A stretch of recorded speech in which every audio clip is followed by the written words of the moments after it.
오늘 참 저에게는 많은 일이 있었습니다. 새벽부터 병원 가서 사모님 수술하려고 병원 갔는데 수술이 캔슬이 됐어요. 새벽부터 가서 한 오후 12시까지 병원에 있다가 아무것도 하지 못하고 왔습니다. 그래서 많이 피곤하지만은 정말 저희가 주님을 기쁜 마음으로 찬양할 수 있는 그런 예배가 되기 원합니다. 저희가 다 같이 기도하겠습니다. 오늘 예배 가운데 정말 저희가 더욱더 영으로 더욱더 샘을 얻어서 주님을 더욱더 힘차게 찬양할 수 있는 그런 예배가 되기 원하고요. 또 이 자리가 정말 비어있는데 이 자리가 꽉 채워질 수 있는 그날 위해서 저희가 더욱더 소망 가지고 기도할 원합니다. 다 같이 기도하겠습니다. 아버지 하나님 감사합니다. 아버지께서 이 예배 가운데 함께 해주시고 저희 한 명 한 명 가운데 더욱더 샘을 허락하여 주시옵소서. 아버지 하나님 그리하여서 저희가 더욱더 영으로 샘을 얻어서 저희가 주님을 더욱더 기쁜 마음으로 큰 힘을 얻고 샘을 얻어서 주님을 예배하고 주님을 찬양할 수 있는 이 거룩한 예배가 되게 하여 주시옵소서. 아버지 하나님 이 자리가 많이 필요해 있습니다. 아버지 그러나 저희가 이 자리에 정말 저희가 경연하는 것이 아니라 저희가 정말 소망을 가지고 이 자리에 꽉 차게 들어가는 소망하면서 주님을 예배할 수 있는 이 아가페 교회가 되게 하여 주시옵소서. 아버지 하나님 예배가 주인이신 정말 주님을 찬양합니다.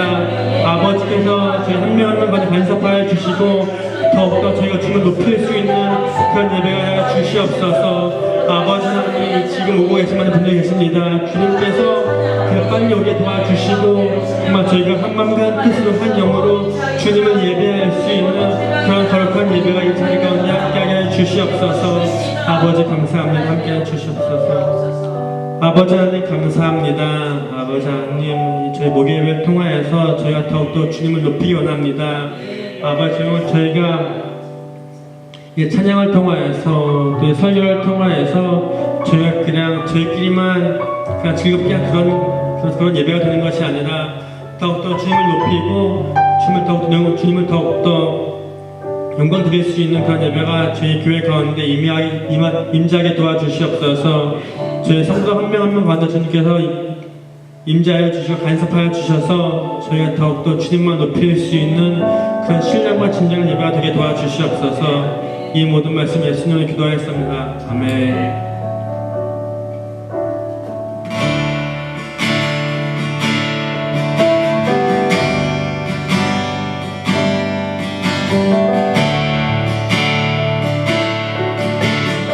주의 사랑을 주의 선하심을 사랑하겠습니다.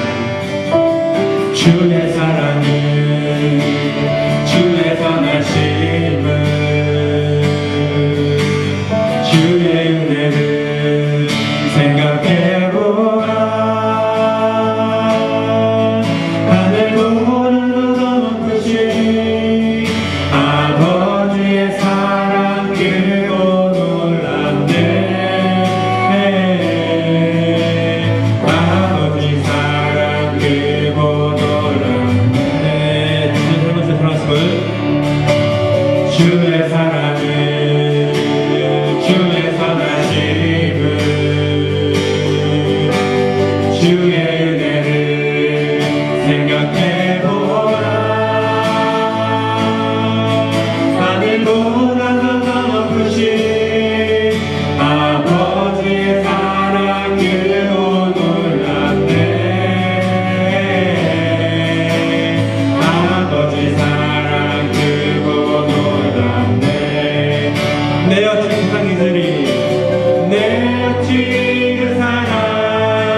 주의 긍휼 이 주님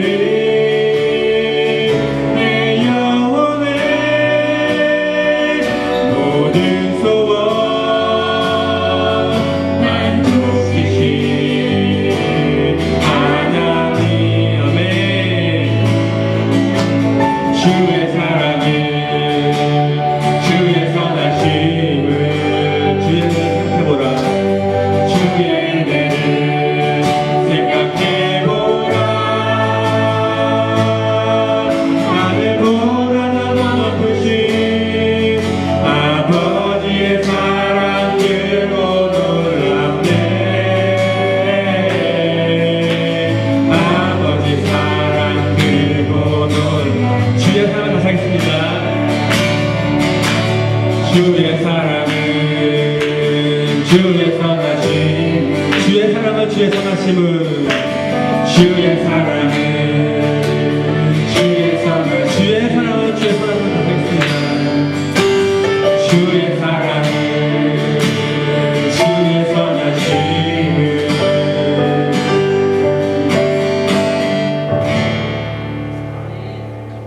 아멘.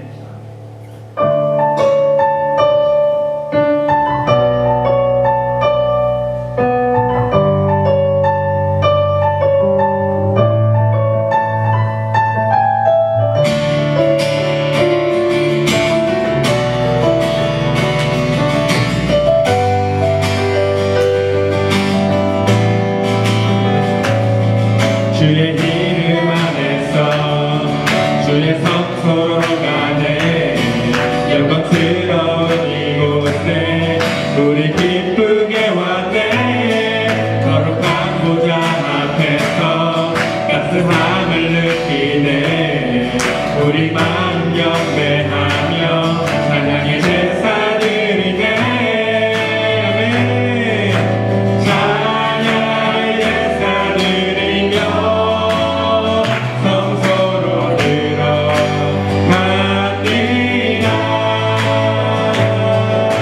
찬양의 제사 드리며 성소로 들어갑니다.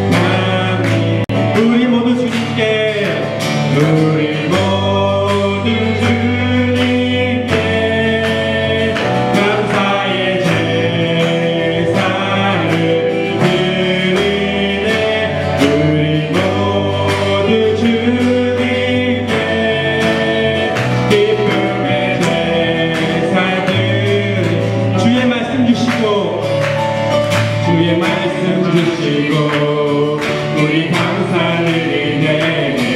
주의 날개를 들리 우리 피난처되네. 주의 길을 따르며 우리 주께 순종해. 모든 상황 속에서도 찬양의 제사 드리네. 아멘. 찬양의 제사 드리며 성소로 들어갑니다.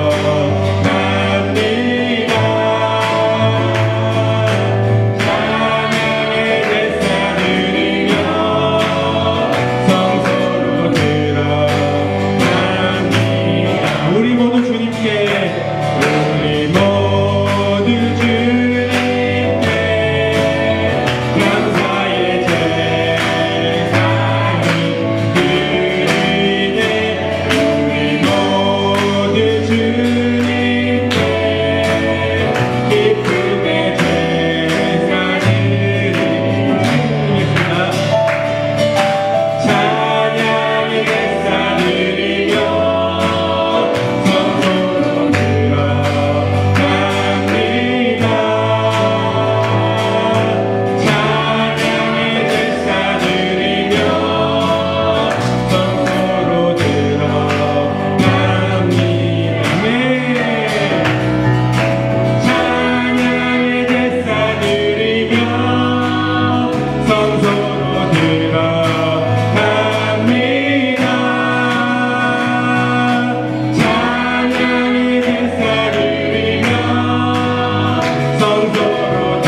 거짓 없으신 성실하신 그 사랑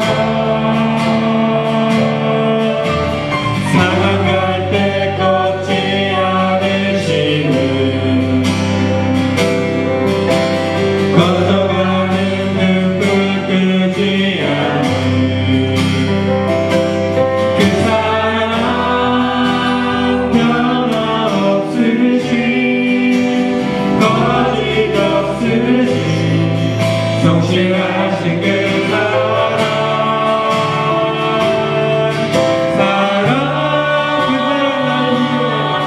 그 사랑 날 위해 죽으신 날 위해 다시 사신 예수 그리스도 다시 오실 그 사랑 지금도 생명도 천사도 하늘의 어떤 권세도 끊을 수 없는 영원한 그 사랑 예수 마지막 내가 노래 아버지 사랑 내가 노래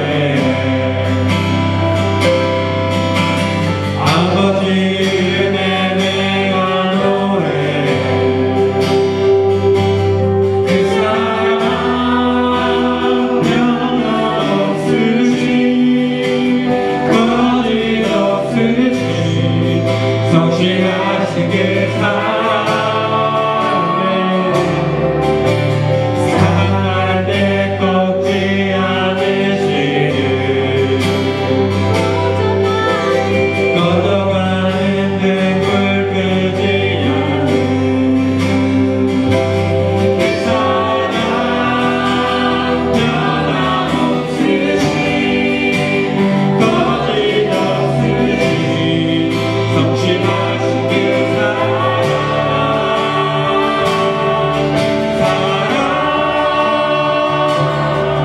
그 사랑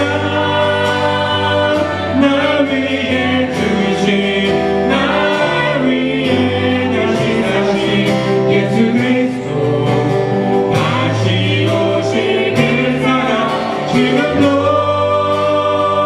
생명도 천사도 하늘의 어느 곳에도 끊을 수 없는 영원한 그 사랑 예수 그 사랑 날 위해 죽으시겠습니다 그 사랑 날 위해 죽으신 날 위해 다시 사신 예수 그리스도 다시 오실 그 사랑 지금도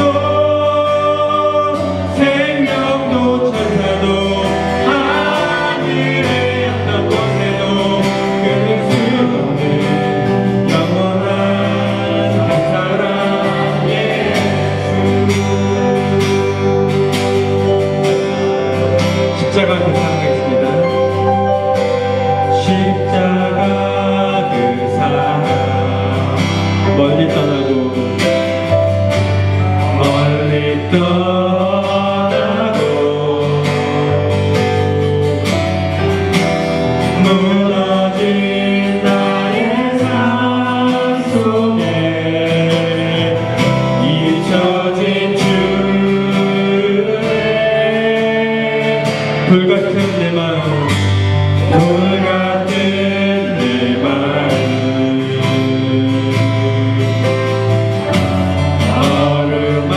얼음하지마 아멘 다시 일으켜 세우신 주만 사랑합니다 주 나를 보내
존귀하신 아버지 하나님 감사합니다.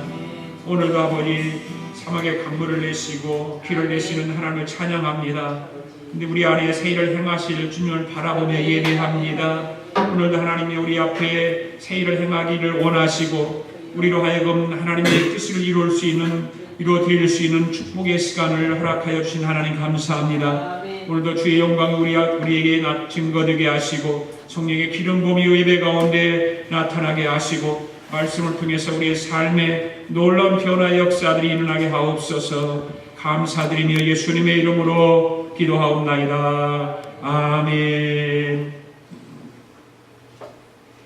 하나님 말씀 봅니다. 고린도후서 6장입니다. 고린도후서 6장 4절부터 10절까지 우리 함께 합독하시겠습니다. 시작. 오직 모든 일에 하나님의 일꾼으로 자천하여 많이 견디는 것과 환난과 궁핍과 고난과 내맞음과 갇힘과 난동과 수고로움과 자지 못함과 먹지 못함 가운데서도 깨끗함과 지식과 오래 참음과 자비함과 성령의 감화와 거짓이 없는 사랑과 진리의 말씀과 하나님의 능력으로 그의 무리를 좌우에 가지고 영광과 욕됨으로 그러했으며 악한 이름과 아름다운 이름으로 그러했느니라. 우리는 속이는 자 같으나 참되고 무명한 자 같으나 유명한 자요 죽는 자 같으나 보라 우리가 살아있고 징계를 받는 자 같으나 죽임을 당하지 아니하고 근심하는 자 같으나 항상 기뻐하고 가난한 자 같으나 많은 사람을 부유하게 하고 아무것도 없는 자 같으나 모든 것을 가진 자로다. 아멘. 할렐루야. 할렐루야. 오늘은 본문의 말씀을 통해서 본문에 나와 있는 같이 모든 것을 가진 자에 대해서 말씀드리려고 합니다. 제목을 그렇게 정했습니다. 모든 것을 가진 자. 따라서 해봅시다. 모든 것을 가진 자. 모든 것을 가진 자. 여러분에게 묻습니다. 여러분 모든 걸 다 가지셨습니까? 예. 오늘 말씀을 보면 우리는 모든 것을 다 가진 자들입니다.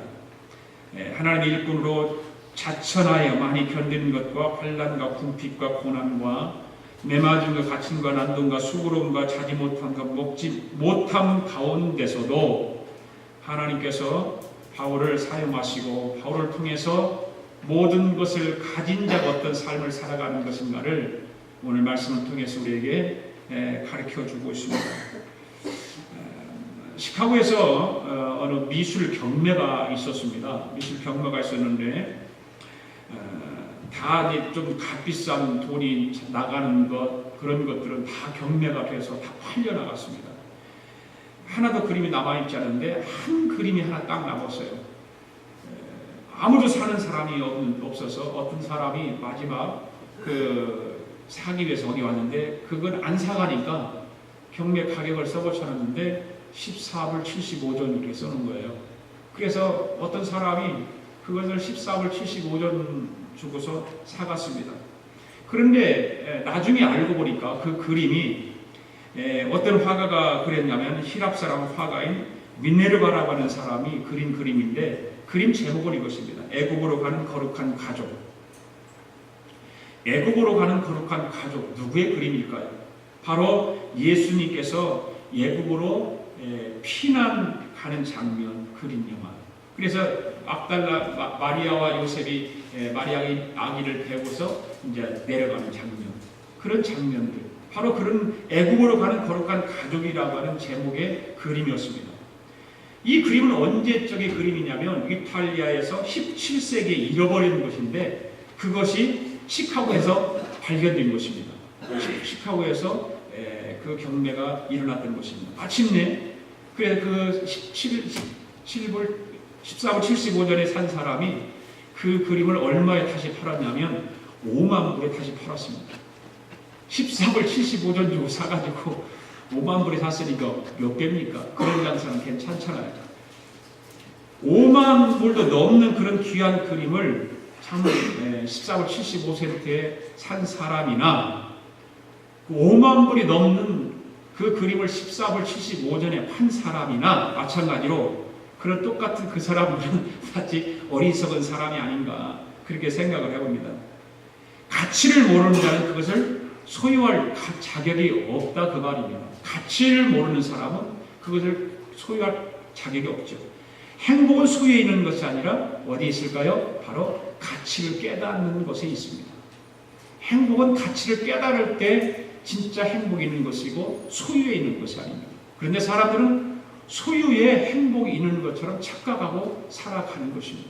그래서 많은 사람들이 어떻게 하면 좀 소유를 많이 늘려볼까, 더 차지해볼까, 그 소유를 가지고 얼마나 그 소유하기 위해서, 그거를 차지하기 위해서, 그거를 모아보기 위해서 얼마나 많은 힘든 일과 싸움과 또 전쟁과 또 그런 것을 통해서 죽음이 있게 하는지 모릅니다. 우리도 자신이 얼마나 고귀한 존재인가를 바로 알 때 참된 행복자가 되게 될 줄로 믿습니다. 참된 행복자. 그것은 내가 얼마나 고귀한 존재인가, 얼마만큼 내 삶이 가치를 알고 살아가는가라고 하는데 그 행복이 있다고 하는 것입니다. 오늘 본문에 보면 이런 단어들이 있죠. 이나 이다. 내가 과거에는 부유한 자 같으나 가난한 자였고 가난한 자 같으나 부유하다. 이런 단어들이 오늘 본문에 보면 나와 있습니다. 이것은 무슨 말이냐면 바울이 당시에 많은 오해를 받았던 것을 짐작하게 해주는 그런 대목의 말씀들인 것입니다. 바울은 어떤 사람입니까? 바로 로마의 시민권자입니다. 가말리엘이라고 하는 그 훌륭한 학자 밑에서 배운 그런 학자입니다.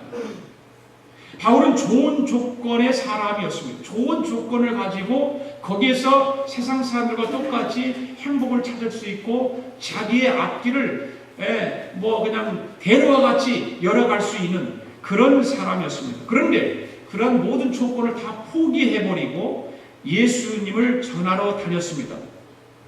그러니까 그의 모습은 예수 믿기 전의 삶보다 예수 믿고 난 이후의 삶이 훨씬 더 못했다는 것입니다. 예수 믿기 전의 삶은 그는 큰 소리 치면서 살았고요. 당당하게 살았어요. 왜 그렇습니까? 로마 시민권자였습니다. 여러분들 가운데도 미국 시민권자 있는 사람들은 어디든지 갈 수 있잖아요. 어디든지 어느 나라든지 갈 수 있고 어느 곳에든지 갈 수 있고 미국으로부터 보호받을 수 있는 특권이 미국 시민권자들이 있는 것과 마찬가지로 당시에 로마 시민권을 가진 사람도 마찬가지였습니다. 로마 시민권을 가진 사람은 함부로 대할 수 없습니다. 누구도 로마 시민권자를 함부로 박대하고 학대할 수가 없습니다. 왜? 로마로부터 보호를 받기 때문에.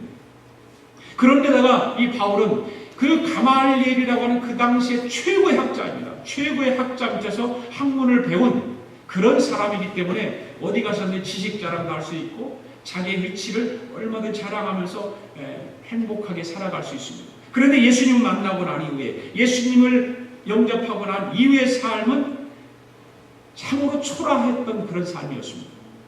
보잘것없는 삶, 누가 인정해주지 않는 삶, 그런 삶을 살아갔습니다. 그러나 바울은 예수 믿고 얻은 것, 또 체험한 것이 분명히 있었다라고 하는 것입니다. 예수 믿고 난 이후에 체험과 예수 믿고 난 이후에 얻은 것은 예수 믿지 않을 때 얻은 것과 체험과는 비교할 수 없다라고 하는 것이 바울 서신을 읽어보면 모든 13권의 바울 서신 가운데 그 기록이 되어 있습니다. 그렇기 때문에 당시에 그 비난을 이용해서 오해를 하나씩 풀어가는 그 많은 바울에게 쏟아지는 그 오해가 있었죠. 바울에게 쏟아지는 그런 엄청난 핍박도 있었죠. 그런 것을 바울은 예수 그리스도를 만난 이후의 삶을 통해서 하나씩 풀어가는 것입니다. 오늘도 본문 속에 그런 내용들입니다. 그리고 자신의 모습이 누구인가, 그리고 예수 믿는 것이 어떤 것인가를 성경을 통해서 그 사람들에게 변증을 하고 있는 거예요. 여러분들은 어떻습니까? 우리는 어떻습니까? 예수 믿고 난 이후의 삶, 예수 믿기 전의 삶 비교하면서 무엇을 어떻게 생각하고 그런 것을 과연 여러분들은 얼마만큼 믿지 않는 자들에게 변증을 하고 이야기하고 살아가느냐 그 말이에요. 우리는 바울의 이 역설적인 표현 그 속에서 사물을 보는 눈을 깨달아야 될 줄로 믿습니다. 역설적 표현 앞 부분은 세상적 시각에서 보는 것이죠. 그렇잖아요. 역설적인 그런 표현 앞의 삶은 세상적인 삶이에요. 즉 세상적으로 볼 때는 우리는 속이는 자 같고 무명한 자 같고 죽는 것 같고 징계를 받는 자 같고 근심하는 자 같고 가난한 자 아무것도 없는 자 같아 보이는 거예요. 세상 속에서 살아갈 때 우리를 보면 세상 속에서 살아갔을 때 지금의 나의 삶을 보면 그렇게 보이는 것이죠. 그러나 이런 시각을 보이는 대로 판단하는 단순한 시각은 어떤 시각일까? 바울이 이야기하는 것은 가난한 자 같으나 부유한 자고 육체가 연약한 자 같으나 강한 자이고 슬픔과 고독이 있는 자 같으나 바울은 기뻐하는 자다라고 그렇게 오늘 본문에서 말하고 있는 것입니다. 거듭나기 전까지는 어떤 그러한 시각을 가지고 사물을 판단하지 못했던 것입니다. 그런데 거듭나고 난 이후에 바울의 삶을 보면 바울은 그렇게 고백을 해요. 바로 거듭나기 전에는 참으로 바울은 세상 속에서 큰소리치고 세상의 권력을 가지고 있고 어떤 파워, 힘 이런 그런 모든 권력을 가지고 있는 그런 힘이었습니다. 그러면서 믿는 사람들을 죽이고 괴롭히고 얼마나 못된 짓을 했는지 몰라요. 지금 안티크리스찬들과 마찬가지로 바울 당시에도 그 바울이 바로 안티크리스찬이었어요. 예수 믿는 사람이라면 보기 싫은 거예요. 예수 믿는 사람 말 한마디만 듣기 싫은 거예요. 그러니까 잡아다가 감옥에 쳐넣기도 하고 때로는 죽이기도 하고 온갖 예수 믿는 사람을 향해서 핍박을 가했던 그런 바울의 삶입니다. 그런데 바울이 거듭나고 난 이후에 시각이 달라졌다고 하는 것입니다. 예수님을 만나고 난 이후의 삶은 정말 엄청나게 달라졌습니다. 오늘 본문에 나타낸 대로만 보면은 바울은 큰 하나님의 그 사랑, 하나님의 그 은혜 이런 것을 통해서 믿지 않는 자들에게 자기를 공격해오고 핍박해오고 그런 사람들에게 예수 믿고 난 이후의 삶을 계속해서 이야기하고 있습니다. 그리고 바울은 예수 그리스도를 안 후에 모든 것을 버렸습니다. 어떤 것을 버렸습니까? 예수 믿기 전의 삶 다 버렸습니다. 다 잊어버렸습니다. 다 내려놓았습니다. 그래서 예수 믿고 난 이후의 삶을 새롭게 살아가는 것입니다. 그대로 가지고 가는 거 아닙니다. 그대로 어떻게 좀 감춰놓고 내 속에 훔쳐 감춰놓고 살아가는 것이 아니라 모든 것을 다 버리고 모든 것을 다 내려놓고 그리고 살아가는 것입니다. 세상 지위, 명예, 재물 다 내려놨습니다. 자랑할 만한 것 많지요. 굉장히 많았습니다. 다 남겨놓지 않았습니다. 그래서 바울은 그리스도를 얻음으로 모든 것을 가졌다라고 표현하고 있는 거예요.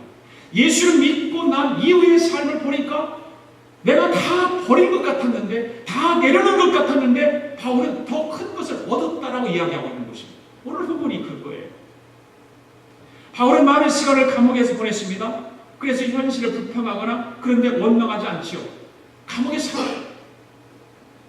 쇠사슬 발을 묶여서 도망가지 못하게 묶어놓고 채장으로 맞고 엄청난 그런 고통 가운데 살았음에도 불구하고 원망하지 않습니다. 오히려 환경에 매이지 않고 환경을 바꾸어가는 그 바울의 신앙, 예수 믿고 난 이후의 삶은 바로 그런 거. 환경에 매이지 않습니다. 환경을 불평하지 않습니다. 현실을 원망하지 않습니다. 그리고 예수님이 내 안에 역사하시는 그 예수 그의 삶을 통해서 환경을 변화시켜가는 것입니다. 환경을 바꿔가는 것입니다. 바로 이것이 바울이 우리에게 보여주는 정말 진실한 예수 그리스도의 삶을 이야기하고 있는 거예요. 거기에 노예가 되지 않아요. 세상이 나를 그렇게 힘들게 하고 나를 그렇게 고통 가운데 막 몰아넣고 가지만 거기에 연연하지 않아요. 예수 만난 그 기쁨 때문에 예수 만난 그 은혜 때문에 바울은 불평하고 원망하지 않아요. 그러면서 그 예수 그리스도를 통해서 세상을 변화시켜가는 것입니다. 환경을 바꿔가는 것입니다.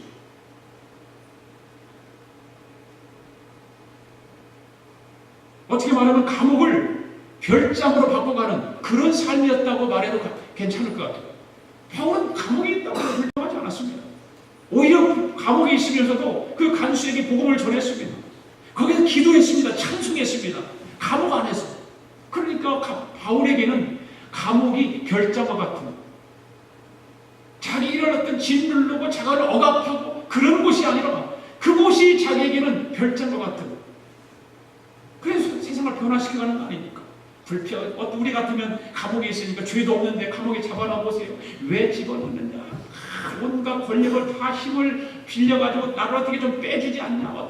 온갖 가진 돈을 다 투자해가지고 나 좀 빼주지 왜 나를 여기다 그냥 놔두느냐? 식구들 형제들 다 원망 불평하면서 뭐 온갖 난리를 칠 것입니다. 그런데 바울은 그 안에 예수님이 계셨기 때문에 그렇지 않았어요. 원망하지 않았습니다. 불평하지 않습니다. 그래서 환경을 바꿔가는 것입니다. 변화시켜가는 것입니다. 고난을 영광으로 바꿔서 고난을 영광으로 할렐루야 고난을 영광으로 바꿔갔어요. 그리고 가난한 것을 부유로 채워가는 그런 신앙입니다. 역설적 은혜가 임한 것이죠. 역설적인 은혜. 바로 크리스찬들은 역설적인 삶을 살아가는 거예요. 크리스찬들이 결국 그런 삶을 살아가는 것이지 세상과 타협하고 살아가는 것이 아닙니다. 역설적인 삶. 그래서 바울은 아무것도 없는 자 같으나 모든 것을 가진 자다라고 고백하고 있는 거예요. 할렐루야. 보면 세상 사람이 오면 빈털터리잖아요. 바울은 감옥에 있는데 뭐 가진 게 뭐가 있어요. 빈털터리. 그런데 바울은 자신 있게 이야기하는 거예요. 다 없는 것 같지만 모든 것을 나는 가졌다라고 고백하는 거예요. 이런 고백을 우리 할 수 있기를 원합니다. 예수 안에서 자신을 발견할 때 누구나 이런 고백을 할 수 있는 가능이 있는 것입니다. 아멘. 예수님을 믿으면, 예수님이 정말 내 삶의 주인이 된다면 누구든지 그 삶을 살아가게 될 수 있을 뿐만 아니라 자신 있게 고백할 수 있어요. 자, 그렇다면 모든 것을 가진 자는 누구를 말할까라고 하는 거예요. 이미 본문에 우리는 다 나와 있는 거예요. 모든 것을 가진 자는 누구를 말할까? 누구를 의미할까? 첫째, 죽은 자 같으나 산 자입니다. 할렐루야.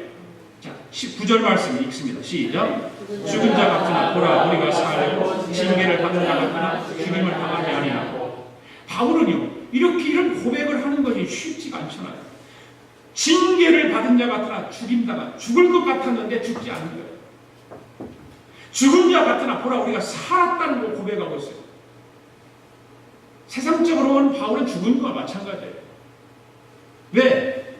로마 지도층에서 이미 바울은 다 퇴출시켜버렸다. 쫓겨났어요. 그렇기 때문에 바울은 죽은 거나 마찬가지입니다. 세상에서 누구 친구도 없습니다. 그런데 바울은 고백합니다. 당당하게 고백합니다. 나는 살았다는 거예요. 살았다. 왜? 그 안에 예수 그리스도가 있기에, 그 안에 예수님이 있기에 이렇게 이야기하는 거예요. 바울도 육체적으로는 여전히 죽은 것이죠. 그리스도인이라고 죽지 않나요? 다 죽지요. 육체적으로 다 죽습니다. 그러나 영적으로 다르다는 것을 우리는 알아야 돼요. 영적으로 다르다고 합니다. 예수를 믿는 자는 죄사함 받고 영생을 얻습니다. 할렐루야. 믿습니까? 예수를 믿는 사람은 영생을 얻습니다. 세상에서 육체로 사는 동안에는 별로 두드러진 모습이 나타나지 않습니다. 예수 믿는 것이나 안 믿는 것이나 별 차이가 없다고 오해할 수도 있습니다. 그러나 이것은 하늘과 땅 사이, 하늘과 땅 사이. 예수 믿는 거하고 예수 믿지 않는 것과는 하늘과 땅 사이. 우리는 이걸 알아야 돼요. 예수 믿으면 영적으로 산 자입니다. 믿습니까? 예. 하나님의 영혼 가운데 임하게 되는 것입니다. 육체의 죽음을 거친 후에 영혼은 어디로 가기 때문에? 천국, 하나님 나라로 가기 때문에. 바로 그래서 하늘과 땅 차이예요. 흔히 영생을 나중에 천국에 들어가서 영원히 사는 것으로 우리는 그렇게 알고 있지만, 실은 세상에서부터 영원히 하나님을 모시고 사는 것 자체가 영생인 거예요. 우리는 천국에 간다고 해서 죽으면 간다라고만 생각을 하지만, 실질적으로 영생은 이 땅에서 예수 믿고 난 이후의 삶, 바울과 같이 세상적으로 죽은 것 같지만 산 자같이 사는 거예요. 그래서 이 삶도 영생의 삶을 살아가는 것이지, 이 세상에서는 구원파같이 그냥 자기 멋대로 살아가다가 천국만 가면 된다라고 하는 식의 신앙생활은 잘못된 신앙생활이라 그 말이에요. 그래서 이 세상에 살면서 정말 그 영생, 하나님 모시고 그 영생의 삶을 살아갈 때 그것이 천국까지 이어지는 건 아니겠어요? 그렇잖아요. 예.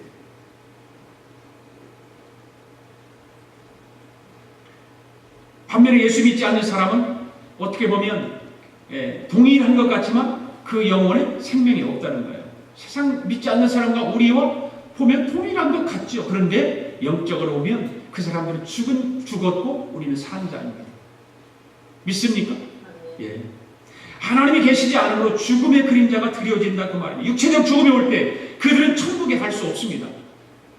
그렇기 때문에 예수 믿고 안 믿고의 차이는 언뜻 나타나지 않는 것 같지만 후일에 죽음을 맞이할 때 나타난다 그 말이에요. 이 믿음이, 이 신앙이 우리에게 있어야 돼요. 그래야 바울과 같이 그런 고백을 해요. 죽은 자 같으나 나는 산 자다. 너희들이 볼 때는 내가 비록 아무것도 가진 것 없고 죽은 것 같이 보이지만 나는 살아있다. 그렇게 자신 있게 이야기할 수 있는 것이죠. 무디 목사님이 여러분 잘 아실 것입니다. 이 무디 목사님에게 어떤 기자가 찾아왔습니다. 그래서 이야기합니다. 당신의 생애에 대해서 짤막하게 좀 소개 좀 해달라는 그런 인터뷰 요청을 합니다. 그때 무디가 말합니다. 나는 육신으로는 1837년 영적으로 1856년생이다. 그래. 육신적으로는 1837년. 그 다음에 영적으로는 1856년생. 그렇게 이야기를 하는 거예요. 육신으로 언제 죽을지 모르지만 만약 신문에 내가 죽었다고 기사가 나타날 때 당신은 그 기사를 믿지 말아달라는 것입니다. 그리고 나는 죽은 것이 아니라 하나님 아버지께 갔으니까 영원히 살고 있다라고 믿으라고 이야기합니다. 이것이 바로 나의 생애 전부입니다 라고 기자에게 이야기를 합니다.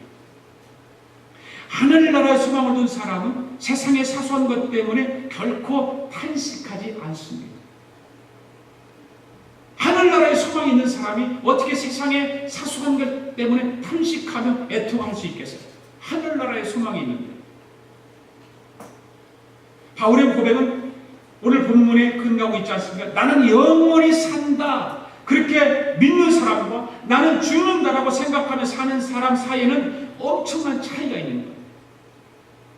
나는 영원히 산다 라고 고백할 수 있는 저와 여러분이 되기를 원합니다.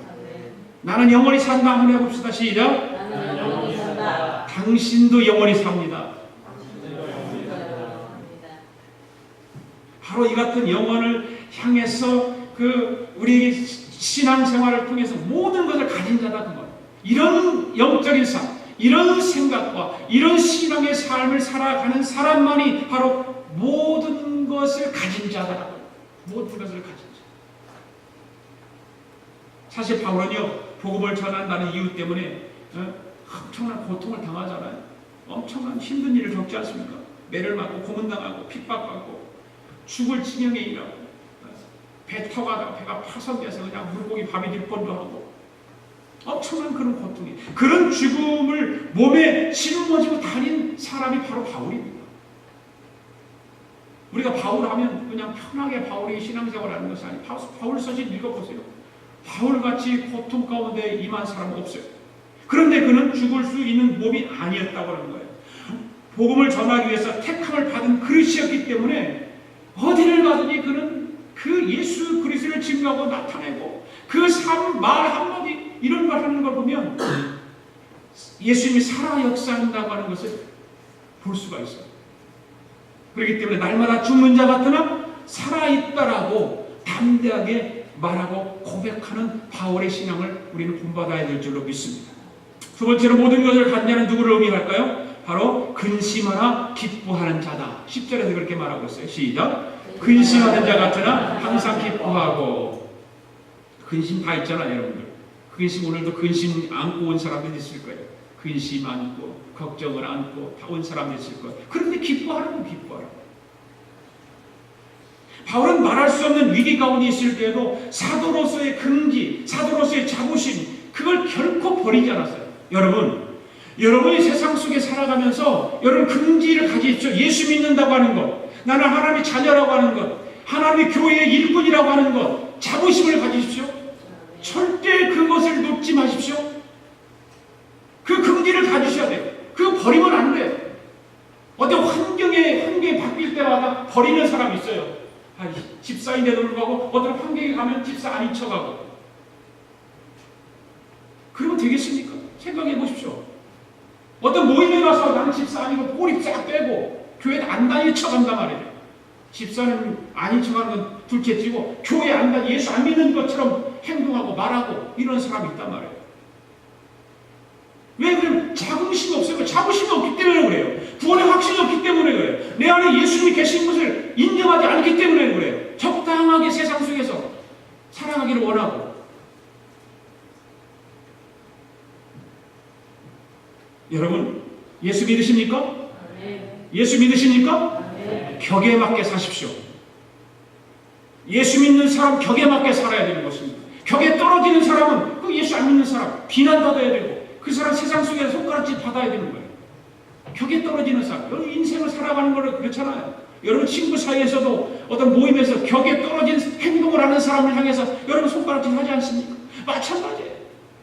예수 믿는 사람이 예수 믿는 사람답지 않게 격에 떨어진 삶을 살아가면, 그런 신앙생활하면 비난받는 것이 마땅한 거죠. 왜? 자부심이 없기 때문에. 자부심이. 근심하는 것 같으나 기뻐하는 삶을 살지 않게. 근심 없는 사람이 어디가 있어요? 다 근심이 있습니다. 그런데 기뻐하며 살아가는 얘기예요. 바울은 여러 가지 그 어려움 가운데 근심할 수밖에 없어요. 세상을 바라보면 자기 지금 환경을 바라보면 근심할 수밖에 없는 거예요.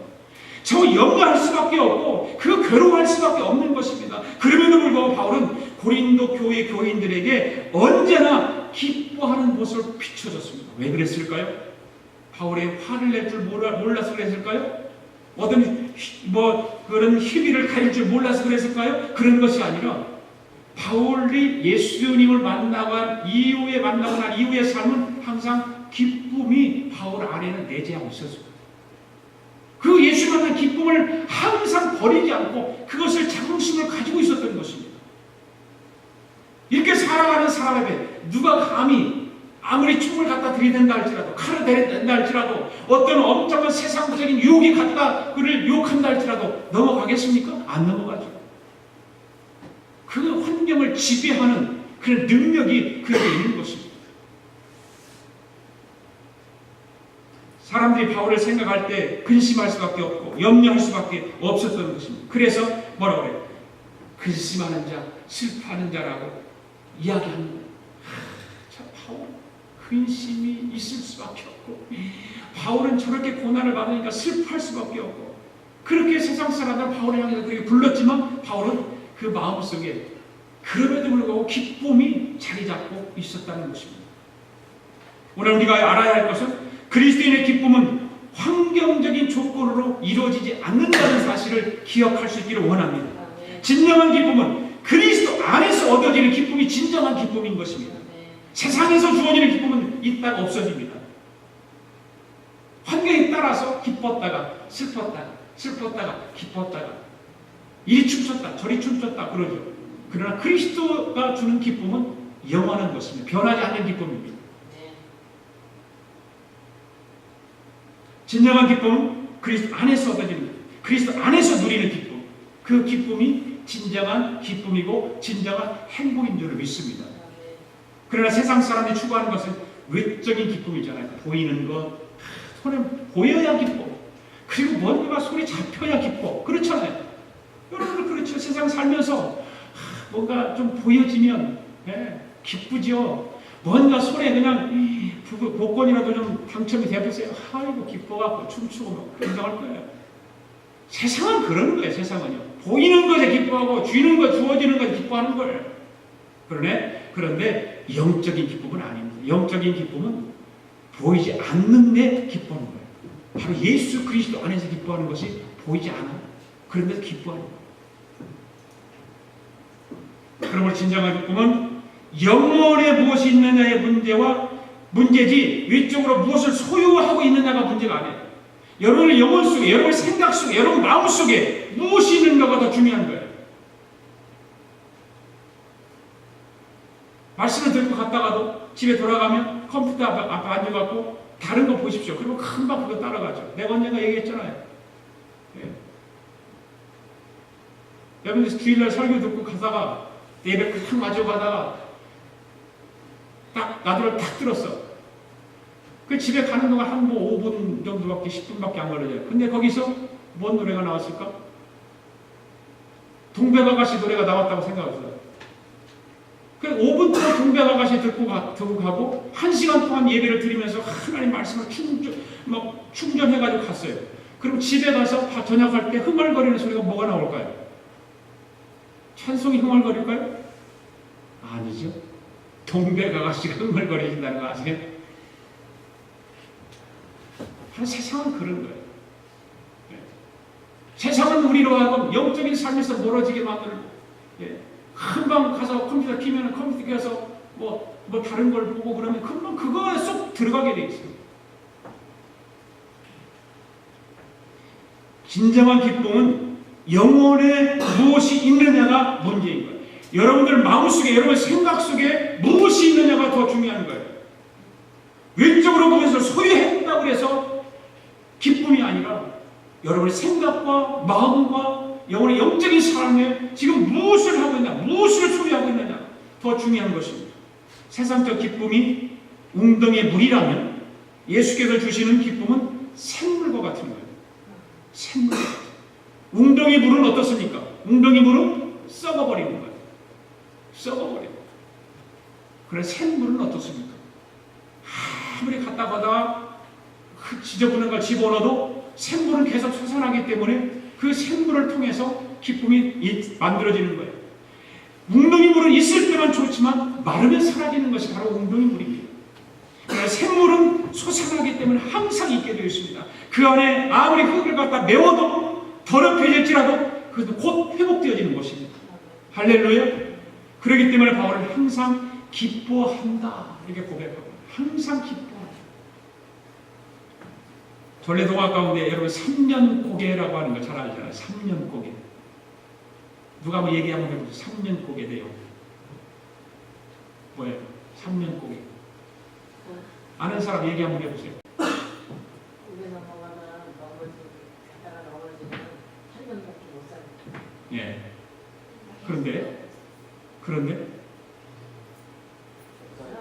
아니 그 내용이에요. 그 내용인데 어떤 동네 꼬마가 할아버지가 3년밖에 못 산다고 근심 걱정 넘어졌어. 넘어져갖고 이제는 3년밖에 못 사네. 아이고 나는 이제 3년 남아있으면 죽네. 온통 근심을 다 안고서 살아가는 거예요. 그리고 어떤 동네 꼬마가 와가지고서 할아버지한테 이야기를, 할아버지 산에 가서 또 넘어지세요. 그래요. 그러니까 이 할아버지가 막 이놈의 자식이 나 또 넘어지게 하고 나 죽게 만든다고. 그래서 할아버지한테 설명을 하죠. 할아버지 한 번 넘어지면 3년밖에 못 산다고 그랬으면 2번 넘어지면 6년 살잖아요.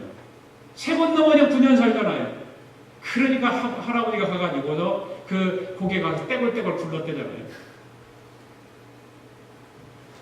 근심이 사람을 약하게 만드는 거예요.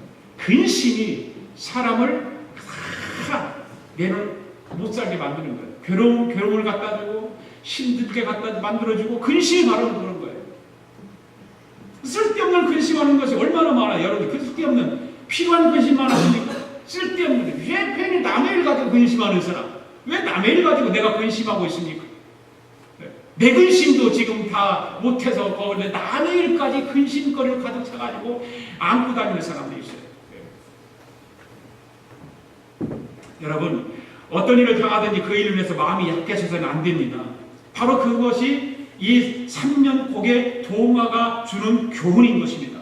어려운 일에 마음이 약해져 있으면 그가 죽어서 심신이 더 기가 죽기 때문에 심신이 더 터져버리는 거예요. 더 약해지는 거예요. 수명도 짧아지는 거예요. 바울이 로마 감옥에서 편지를 썼습니다. 편지를 쓰면서 바울은 뭐라고 권면하고 있습니까? 항상 기뻐하라 라고 권면합니다. 항상 기뻐하라. 바울은 실질적으로 감옥에 있으면서 기뻐하며 살았습니다. 세상을 지배하고 그 악한 것들을 지배하고 환경을 지배하며 살았기 때문에 바울은 그 기쁨이 있었습니다. 그렇기 때문에 편지를 써서 그 소아시아에 있는 교회 성도들에게, 고린도 교회 성도들에게, 에베소 교회 성도들에게, 빌립보 교회 성도들에게 편지하면서 기뻐하는 거예요. 기뻐해요. 감옥에 앉아가지고 감옥 밖에 있는 사람하고 기뻐하라고 그러니까 참 웃기는 거 아닙니까? 그럼 세상 사람들이 뭐라고 그럴게? 너나 좀 기뻐하게 좀 밖에 좀 나와서 그래 얘기를 하지. 감옥에 처해 있어가지고 뭐가 기쁘다고 우리 보고 기뻐하냐라고 비아냥거릴 수 있지만 바울은 그럼에도 불구하고 기쁨이 있었습니다. 그래서 밖에 있는 사람이 기뻐하라 그렇게 권하고 있는 것입니다. 여러분 기쁨은 환경이나 조건과 관계없는 것임을 우리는 기억해야 됩니다. 바울의 기쁨은 어떤 기쁨입니까? 세상에서 얻는 기쁨이 아닙니다. 세상이 주는 기쁨이 아닙니다. 바울의 기쁨은 예수 안에서 기쁨이에요. 할렐루야. 예수 안에서의 기쁨. 그 예수 안에서 기쁨을 여러분 누리려면 어떻게 해야 될까요? 어떻게 해야 돼요? 말씀도 봐야 되죠. 찬송도 해야 되죠. 기도도 해야 되죠. 그래야 예수 안에서 기쁨을 누릴 수가 있지. 예수 그리스도 안에서 기쁨을 누리기 위해서는 바울과 같이 그런 전도 열정을 가지고 그래 기쁨이 있는 거예요. 그냥 내가 예수 한번 영접했으니까 물론 그 기쁨도 있죠. 그 기쁨을 여러분들이 간직하고 그 기쁨을 여러분들 마음속에 새기고 그 기쁨을 계속해서 감사하고 살아가면 기쁨이 유지되겠죠. 그렇게 그런 걸 유지하기 위해서는 말씀 묵상해야 되고 기도해야 되고 찬송해야 되고 예배해야 되고 그런 건 아니겠습니까? 그래 기쁨을 누릴 수가 있는 거예요. 주님과 교제하는 기쁨. 예. 예수 안에 있는 기쁨은 바로 그런 거예요. 미래의 약속에 대한 기쁨. 세상에서 끝나버리면 지옥을 가는 사람들을 보면서 나는 천국 가니까 그 기쁨. 그런 걸 항상 내 생각 속에서 상상을 자꾸 해내야 되지 않습니까? 목회자들에게는 상상력이 풍부해야 되는데 저는 그것 때문에 늘 고민을 해요. 기도도 하고.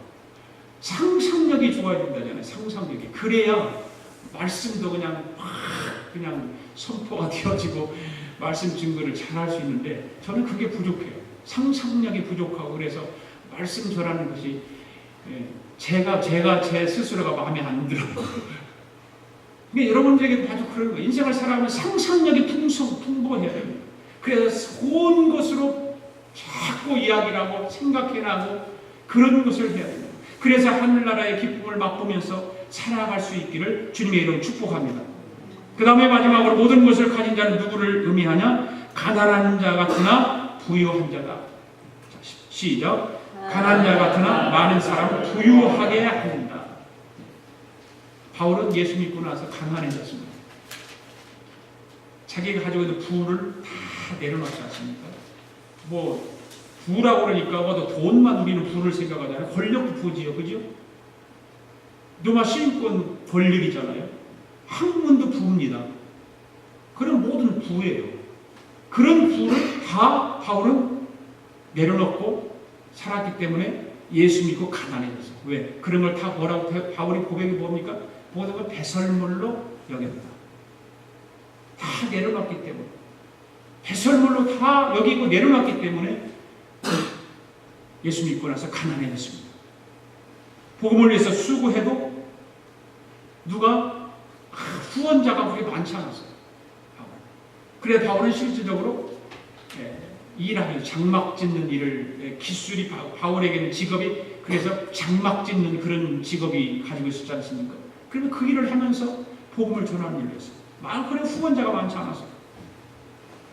그러나 육신적으로는 가난했지만 바울은 영혼은 항상 은혜로 충만했습니다. 할렐루야. 은혜로 충만했어요. 그 예수님을 만난 그 기쁨, 그 은혜, 그것으로 가득 찼어요. 바울은 항상. 그러니까 세상적으로는 가난하지만 그는 부유하게 살았던 사람. 여러분들은 어떻습니까? 세상적으로는 부유하지 않지만 영적으로는 부유한 삶을 살아가는 저와 여러분이 되기를 원합니다. 다른 사람들에게 말씀을 전하고 은혜를 끼치는 삶. 많은 사람들은 그 바울로 인해서 구원과 영생, 은혜와 축복을 받게 되는 그런 삶을 살았기 때문에 바울이 이야기하는 거예요. 나는 세상적으로는 가난하지만 영적으로는 부유한 자.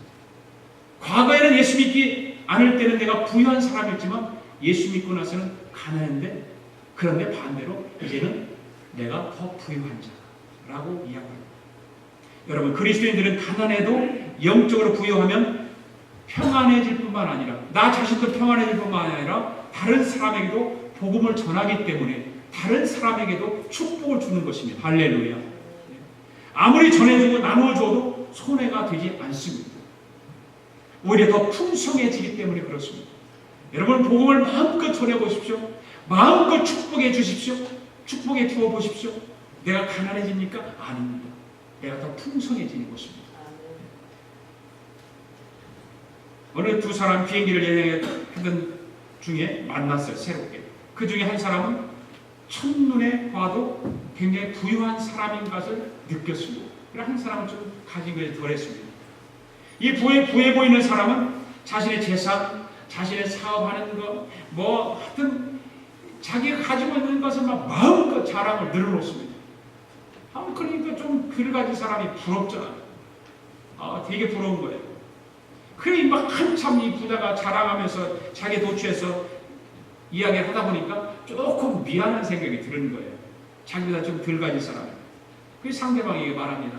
이제 내가 실컷 이야기했으니까 당신이 한번 얘기 좀 해보라. 당신에 대해서 좀 얘기를 해보라. 내게 좀 들려달라. 근데 이제 그 좀 가진 사람이 듣고만 있다가 입을 열었습니다. 제 아버지도 엄청난 부자입니다. 내 아버지도 엄청난 부자입니다. 내 아버지는 이 비행기를 포함한 동산이나 부동산을 모두 다 소유한 분이 우리 아버지입니다. 그 이야기를 듣던 이 부자가 믿어지지 않는 거예요. 도대체가 이 사람이 어떤 사람인데 자기 아버지가 이 비행기도 자기 아버지 거라고 그러고 이 세상의 부동산도 동산도 다 자기 아버지 거라고 그러는데 도대체 이 사람이 어떤 사람인가. 그리고 또 이야기를 이어집니다. 그뿐만 아닙니다. 지금 이 땅에 존재하는 모든 세계가 다 내 아버지 것입니다. 그렇게 이야기하면서 뭐라고 하냐면 그 아버지의 아들 예수 그리스도로 말미암아 나도 공동 상속자가 되었습니다. 그렇게 이야기해요. 그래서 세계 어느 곳에 가도 무엇을 먹고 마셔도 어떤 것을 가져도 모든 것이 우리 아버지라고 생각하며 언제나 부자로 느끼며 살아가고 있습니다. 그때서야 부자가 상대가 영적 부유에 대해서 말하는 것을 깨닫게 알아요. 나는 할 때까지 이야기하는 것이 세상적인 부를 얘기했는데 이 사람은 세상적인 부를 이야기하는 것이 아니라 영적인 부를 말하는구나 라고 하는 것을 깨닫게 됩니다. 그래서 이 부자는 그때 하나님에 대한 예수 그리스도에 대한 확신을 가지고 예수님을 영접하게 되고 그리고 그것을 부러움을 느끼면서 마침내 말을 해요. 당신도 예수 믿으면 나처럼 참된 부자의 행복을 얻게 될 것입니다 라고 그 이야기를 듣는 순간에 이 부자가 지금까지 내가 단지 예수를 믿기만 하면 얻을 수 있는 영적 부여에 대해서 당신처럼 확신에 찬 이야기해 준 사람이 한 사람도 없었는데 오늘 당신이 나에게 그런 이야기를 해줘서 내가 예수님을 영접하고 나도 당신과 같이 영적인 부유한 삶을 살기를 원합니다라고 이야기를 나눴다는 거예요. 여러분 예수를 만나면 삶은 달라집니다. 우리 모든 것이 달라지는 것입니다. 예수 안에 역설적인 은혜가 있기 때문에 우리는 절망할 이유가 하나도 없는 것입니다. 낙심할 이유 하나도 없습니다. 죽음이 영생으로, 근심이 기쁨으로, 가난이 부유로 바꾸어지기 때문에 우리는 행복한 것입니다. 바울처럼 예수 안에서 모든 것을 가진 자라고 하는 부유의식을 가지실 수 있기를 바랍니다. 모든 것을 나는 가졌다. 이 세상의 모든 것이 내 아버지 거다. 나는 영적인 상속자다. 모든 것을 가진 자라고 하는 그 확신을 가지고 이 세상을 살아갈 때 우리는 조금 더 주저하거나 조금 더 낙심하거나 조금 더 남을 향해서 비아냥거린다는 그런 모습이 아니라 내 안에 기쁨으로 감사로 소망으로 살아가게 될 줄로 믿습니다. 기도하겠습니다. 오늘 함께 말씀을 묵상하면서 우리 함께 기도할 수 있기를 바랍니다. 모든 것을 가진 자라고 고백했던 바울과 같이 가난하지만 부유했다고 고백했습니다. 또 근심하나 기뻐하는 자라고 바울은 이야기했습니다. 바울은 또 이야기했습니다. 죽은 자 같으나 산 자라고 이야기했습니다. 하나님, 나에게도 바울과 같은 그런 신앙을 통해서 모든 것을 가진 자답게 살아가게 하옵소서. 하나님 주신 그 믿음을 가지고 살아갈 수 있도록 축복해달라고 합심하여 이 시간에 기도합니다. 살아계신 아버지 하나님 감사합니다. 오늘도 주께서 우리 가운데 역사하여 주셔서 모든 것을 가진 자라고 하는 그 말씀의 제목을 가지고 바울의 삶을 돌아보며 이야기를 우리가 말씀을 나눴습니다. 하나님 바울을 고백합니다. 죽은 자 같으나 산 자라고 고백합니다. 세상 사람들이 보았을 때 바울은 죽은 자 같았습니다. 그러나 바울은 산 자라고 이야기합니다. 바울은 또 이야기합니다. 정말 근심을 나는 자 같으나 바울은 기뻐하는 자라고 이야기합니다. 세상 사람들이 볼 때는 바울을 향해서 볼 때는 정말 근심이 많고 염려가 많고 고통이 많고 아픔이 나는 자 같았습니다. 그런데 바울은 실질적으로 기뻐하는 삶을 살았습니다. 아버지 하나님, 바울은 세상 사람들이 볼 때 가난한 자같이 보였습니다. 정말로 부족한 자같이 보였습니다. 정말로 없인 여김을 받을 수밖에 없는 그런 자같이 보였습니다. 그러나 바울은 부유한 자라고 고백합니다. 아버지 하나님께서 저를 그렇게 만드셨습니다. 가난한 자 같은 자나 부유하게 만들었습니다. 근심하는 자 같으나 기뻐하게 만들었습니다. 아버지 죽은 자 같으나 산 자같이 만들어 주셨습니다. 바로 우리 안에 예수 그리스도가 계시면, 예수 그리스도가 주인으로 자리 잡고 계시면 모든 것을 가진 자답게 살아가게 될 줄도 믿습니다. 사랑하는 성도들이 이런 삶을 살기를 원합니다. 죽은 자 같으나 산 자같이 살아갈 수 있게 도와주시옵소서. 근심하는 자 같으나 기뻐하는 자같이 살아가게 하여 주시옵소서. 가난한 자 같으나 부유케 하는 자가 되게 하여 주시옵소서. 우리가 알고 하늘나라의 상속자가 되어질 수 있도록 주님 축복하여 주시옵소서. 모든 것이 합력하여 살아날 수 있도록 주님 인도하여 주시옵소서. 아버지는 그리스도인들은 아버지는 영적으로 부유한 자가 되어서 평안을 소망하여 모든 사람에게 복을 나눠주는 은혜의 삶을 살아갈 수 있도록 주님 인도하여 주시옵소서. 아버지의 예수 믿는 사람답게 살아가게 하시고 예수 믿는 사람이 어떤 삶을 살아가는가를 하나님 말씀을 통해 배웠습니다. 주님 축복하여 주시옵소서. 하나님 아버지 나라와 민족을 위해서 기도합니다. 하나님께서 축복하여 주셔서 우리 조국과 이 미국과 혈감들을 향해서 하나님의 모든 하신 그런 일들이 있습니다. 아버지 그런 일을 이룰 수 있게 도와주시길 원합니다. 이걸 향한 뜻이 있습니다. 이걸 통해서 뜻을 이루게 하시고 우리 한국을 통해서 영원히 뜻이 있습니다. 한국을 통해서 이루어지게 하여 주시옵시고 모든 혈감을 통해서 하나님을 이루시기를 원하시는 그 뜻이 있습니다. 혈감을 통해서 이루게 하여 주시기를 원합니다. 그를 위해서 세계에 있는 모든 선교사들이 하나님의 복을 증거하고 하나님의 복을 나타내고 하나님의 복을 선포할 때마다 많은 열매가 있게 하여 주시옵소서. 자라는 성도의 가정마다 주의 은혜를 가득 채워 주시옵소서. 주의 능력을 가득 채워 주시옵소서. 영광으로 채워 주시옵소서. 아버지 영적으로 부유한 자들이 되게 하여 주시옵소서. 영적으로 부유한 자들이 되게 하여 주시옵소서. 영적으로 부유한 자들이 되어서 하늘의 영광을 찬양하며 나가시도록 주여 인도하여 주시옵소서. 할렐루야 감사합니다. 하나님의 놀라운 기적들이 우리 교회를 통해 일어나도록 성령님 인도하여 주시옵소서. 성령 하나님 인도하여 주시옵소서. 아버지 약한 자 같으나 강한 자가 되게 하여 주시옵소서. 하나님 아버지 연약한 자 같으나 정말 아버지 하나님의 십자가를 붙드는 능력 있는 자가 되게 하여 주시옵소서. 아버지 감사합니다. 축복하여 주시옵소서. 살아계신 아버지 하나님 감사합니다. 오늘도 하나님 주님의 십자가의 은혜를 기억하고 경험하며 아버지 하나님 모든 사람이 부유한 자가 될 수 있도록 오늘도 말씀을 통해서 가르쳐 주심을 감사합니다. 이 말씀 붙들고 참으로 세상적인 부유보다 아버지 하나님 영적인 부유한 자들이 될 수 있도록 성령님께서 은혜 베풀어 주시옵소서. 아버지 하나님께서 맡겨진 사명 잘 감당하게 하시고 참으로 우리 입술로 늘 고백하며 나는 부유한 자다, 나는 부자다, 아버지 하나님 나는 부유한 것을 가진 자다라고 고백하며 참으로 이 세상을 기쁘게 살아갈 수 있는 능력자들이 되게 하여 주시옵소서. 감사드리며 예수님의 이름으로 기도드립니다. 아멘.